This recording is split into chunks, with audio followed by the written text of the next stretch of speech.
Welcome back, Ute fans. This week's catch-up with Utah head lacrosse coach Brian Holman as we wrap up the bye week here. Brian, since last we chatted before you left to Bellarmine, some huge news came out for your program. You guys are going to have a home starting in 2022 as an affiliate member in the A Sun. Talk us through the efforts and what that means, and ultimately how incredible that is for your program. Yeah. You got the words. It's incredible. It really is a game changer for us, John. I don't think people realize that we were an independent, and the chances of an independent getting into any type of playoff scenario is it's almost virtually nil. And I use this example. Johns Hopkins University is one of the greatest programs of all time in our sport. They chose to not be an independent. I'm not sure how many years ago to take a shot to get into the Big Ten. I mean, there you're talking about one of the best programs of all time. Saw the writing on the wall as an independent, and now they're in the Big Ten. So for us, it means a lot of things. It clearly gives us a path. It allows our guys, our student athletes, a chance to participate in a conference tournament, to win a conference championship, to eventually hopefully get into the NCAA championship. So their eyes kind of widened when we talked about this, and it helps me with scheduling. We're guaranteed X amount of home games per year, which is always a plus. That's been a big challenge. And then it really is going to help with recruiting, John, because we've lost some kids that really wanted to come to Utah and play for our staff and be a part of this university that are playing at some high-end schools right now. And their only response to me is, Coach, I want to come play for you, but, how are we going to get into the playoffs? How can I compete for a championship? And I couldn't tell them anything. And so, when you look at all those things, it really should elevate our program and take us up to the next level. And that's what's so exciting. I mean, it changes the face of our program, and I just couldn't be happier and more proud of all the people that put the work into this. And it happened really, really fast. I've been working on it since the day I got out here. I didn't see a lot of light at the end of the tunnel, and I was really worried that this may never happen. And then, bang! And within a month, 6 weeks time, this thing got all put together and consummated. So it's awesome. You kind of led into my next question, but how did that process go? Was it, you talked about you started it when you got here, and then it kind of just went super fast at the end. Just walk us through, the process of that for fans that don't really get to know or see that. Yeah, I wish I could take credit for it, but I can't. I think the persistence that we had to keep knocking on doors definitely helped. But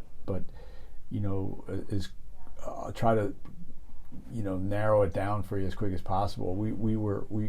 I made inquiries and I pressed every single conference that I felt that we could play in. The Big East Conference has Denver in it, and they took a vote, and we got shut out of that. And I really wanted us to target more of the Big Ten and the ACC because we're a Power 5 school. We look more like those schools, and I would relish that level of competition. That's the highest level pretty much in the country. And we had no traction there. The ACC took a vote about a month or two ago, and we got nothing there. And Big Ten never really responded to us. And then the Southern Conference had an opening with Furman's program being dropped, and I felt really good. I spent a lot of time in the summer kind of soliciting votes, as you would say, from coaches and pleading our case. Why shouldn't we be in that conference? And I felt like we had really, really good traction in the Southern Conference, but they took a vote, and we weren't one of the teams that they wanted in.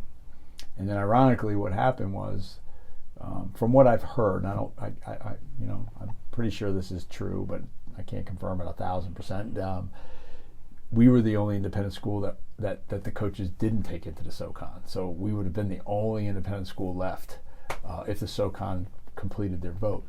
But what happened was that the presidents of the SoCon or the head of the SoCon didn't want to add more teams. So what the coaches wanted and what the president of the league wanted conflicted. Then I think some of their coaches in the SoCon is like, well, why aren't we, trying to bring some more of these teams in? And lo and behold, Ted Gumpert, the commissioner of the ASUN, got a wind of the problem, and he was the original person that put the SoCon together in their current agreement, and he just didn't think it was fair. Ted's a huge advocate of sports that don't have homes, teams that don't have homes being able to play for championships. He started, I don't know how the acronym right, you'll probably know it, but there's a conference that houses beach volleyball and some swimming, and it's made up of teams from ACC and Southeast Conference all over the place. And he grabbed a hold of this thing, and man, next thing you know, we're on conference calls, and he's driving the train, and that's really how it unfolded. And then thank goodness for Mark Arlen and Scott Cole, our administrators. They were all on board, and they took a vote about, I guess, 2 weeks ago, and that's how it all came about. So really fascinating, the whole process. Yeah, I think it's a great insight for fans that don't get to see the process. Or this process doesn't happen often. No, in general. No, you're right, and I think that's what makes it so unique is how hard it seemed to be, and then how quick it got done. And I got a lot of faith, John. You know that, and I think the good Lord was looking out for us, and we got a lot of prayers answered. So, yeah. Sticking to this topic a little bit, what was your reaction when you found out? Yeah, I mean, it was just that. I just thanked the good Lord, and it was emotional. It's not about us. It's about the kids, and it's about the future of our sport. And that's why we're out here. We're out here, to build this program up to be a national power, and to give our kids an opportunity to play in an NCAA tournament or a conference tournament. And then, a greater good of why we're out here is creating more teams to look at a chance to develop a men's lacrosse program. And what I kept running up against when I would talk to other schools about starting men's lacrosse is they was like, yeah, it sounds great, we get it, we see the benefits, but what conference are you playing in?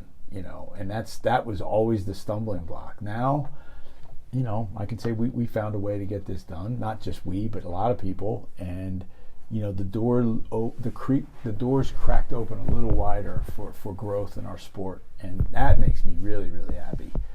So just really emotional and really excited for the future, and I think you're going to see two things. I think you're going to see our program grow exponentially, and I think you're going to see other programs look to add men's lacrosse, because now there is a way they can get into a conference, and if they're not part of one already. So it's awesome.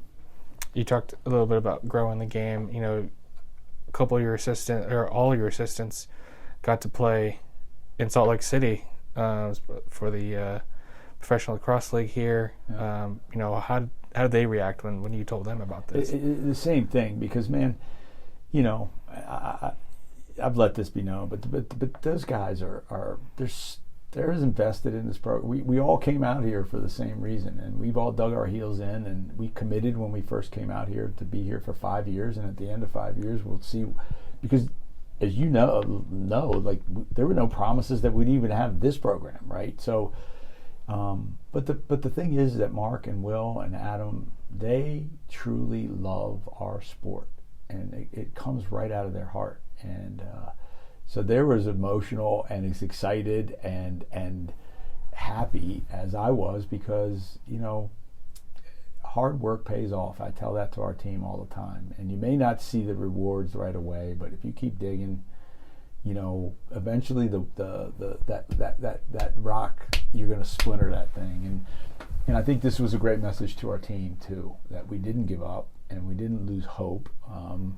And that's what I want our guys to exude when they play, is just keep playing, man. Just keep playing, make the next play, and just have faith in the process. And so all those things kind of came together, and that's beyond me to be able to explain that. But man, I couldn't be more proud to be with those guys, and they were really, really happy. So We talked about everyone's reactions. How was the team's reaction when they found out? A lot of hooting and hollering. We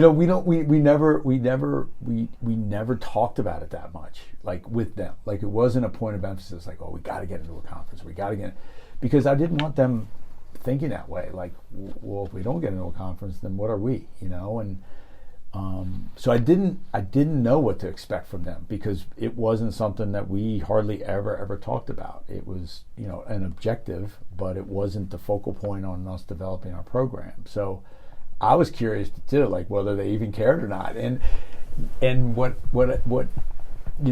I saw was just what I expected. They were excited as heck about the prospects of now being able to compete for a championship. But also what I saw were guys were like, all right, well, let's just get back to business. Like it was really interesting, and just proud of them, because they didn't let that be a deterrent for how hard they played and what type of team they wanted to be.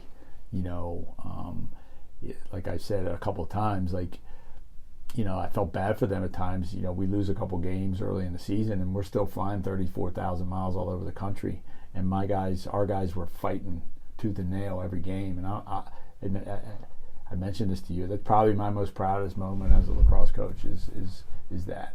So we're going to keep that same mentality and that attitude, and we're going to have to get better now that we're in a conference, right? Our objective is to compete to win that thing. So that's turn it up another notch. But they were happy as heck, and I love seeing the smiles on their faces. I got on a Zoom call with all their parents, and I just love to see the reaction out of the parents, because of all those kids, most of them I recruited, John, I told them that this was going to happen one day, and I said, well, we're not going to stop until it gets done.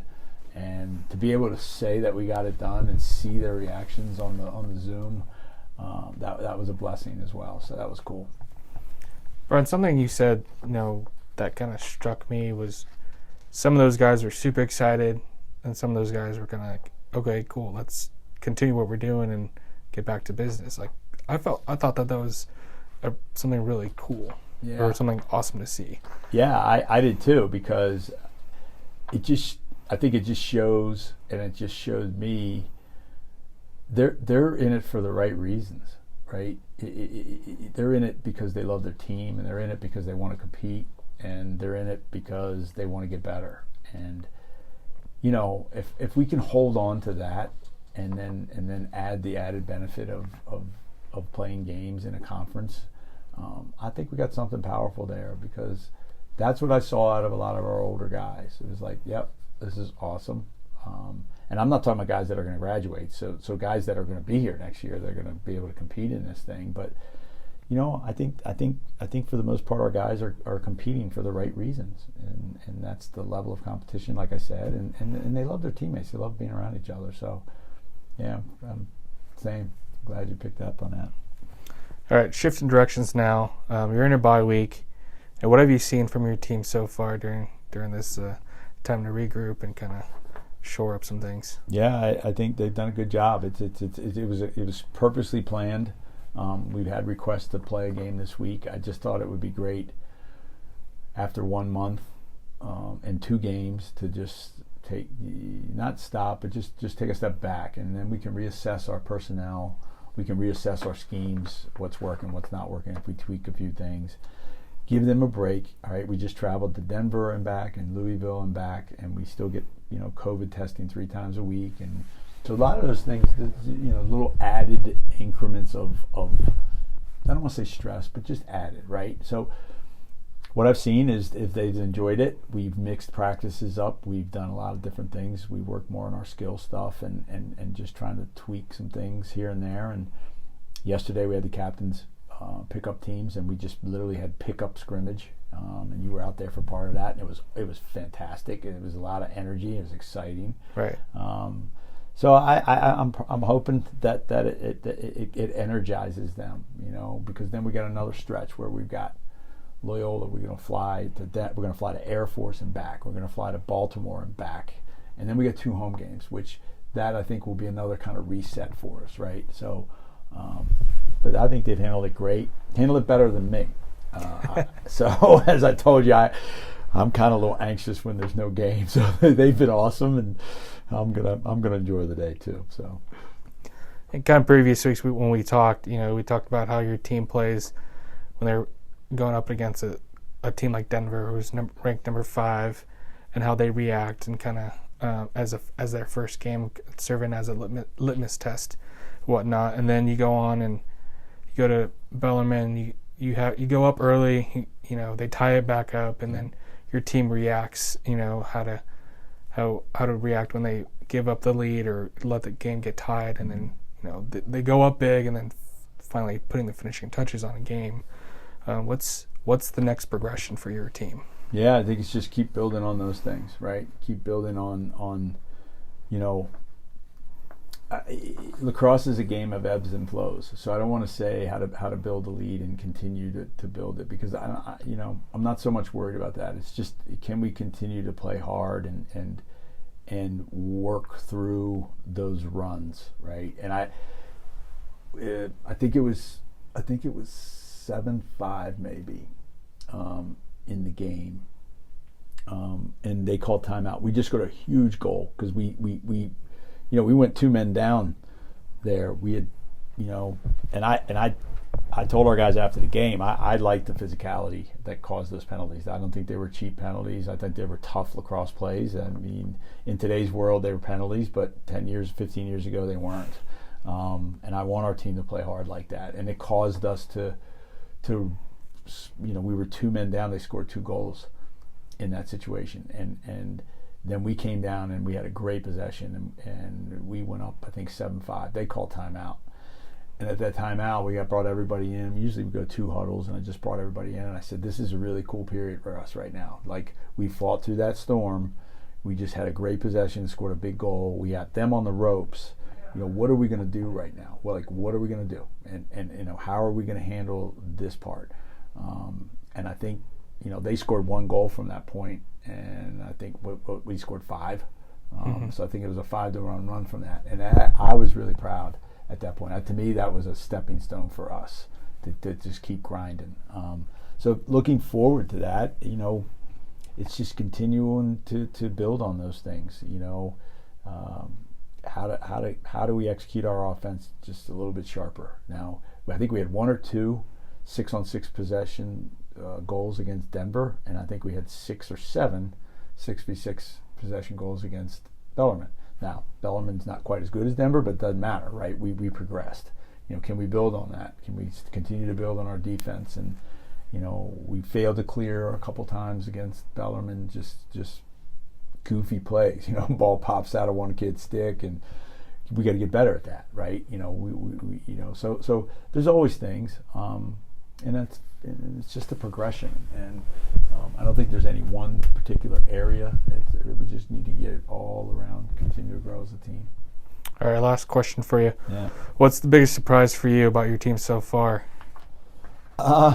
That's a good question. I think that there are no surprises, right? Going into this thing with the COVID situation, we were you don't know what's going to happen, right? And I don't want to say this because this is something I think we've done a good job with these guys. This is all a mindset, man. This is all a mindset. Life's about a mindset. You can choose to let COVID eat you up, or you can choose to adjust your mindset in your life so you're beating COVID. And that's what I've encouraged and implored our guys to do, is not let this thing beat you, right? And so I want to say that it's a surprise. We've had no negative tests, knock on wood, and we've traveled 2 away games, and we've competed our rear ends off, and we come back out and practice on a week off, and our guys are in great spirits. So I think no surprises are the biggest surprises sometimes, and I would have to say that. But the thing I'm most proud of, John, is that I think for the most part our guys have that right mindset.